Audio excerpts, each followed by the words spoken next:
Hi friends, అందరికీ నమస్కారం. ఈరోజు పుచ్చకాయ జ్యూస్ తోటి మేము ముందుకు వచ్చాను. ఈ విధంగా పుచ్చకాయను శుభ్రంగా కడిగేసి ఈ విధంగా కట్ చేసుకున్న తర్వాత ఒక గరిటెతోటి ఈ విధంగా మనం దాంట్లో ఉండే గుడ్డంతా తీసేసుకోవాలి ప్లేట్లోకి. ఆ తర్వాత వచ్చేసి మిక్సీ జార్ పెట్టేసి ఈ విధంగా మిక్సీ జార్లోకి ఫస్ట్ మనం గుడ్డు తీసినది పుచ్చకాయ గుడ్డంతా మొత్తం వేసేసాను. అలాగే 2 టేబుల్ స్పూన్లు కలకండ పౌడర్ కూడా వేసేస్తున్నాను. ఈ విధంగా వేసేసిన తర్వాత మనం మిక్సీ అనేది జ్యూస్ బాగా మంచిగా మెత్తగా పట్టేసుకోవాలి.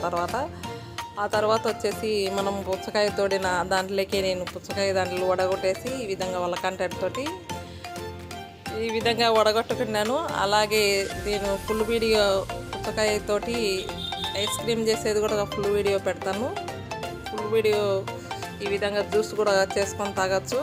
మరొక మంచి వీడియోతో మీ ముందుకు వస్తూనే ఉంటాను. Thank you for watching. Bye అండి.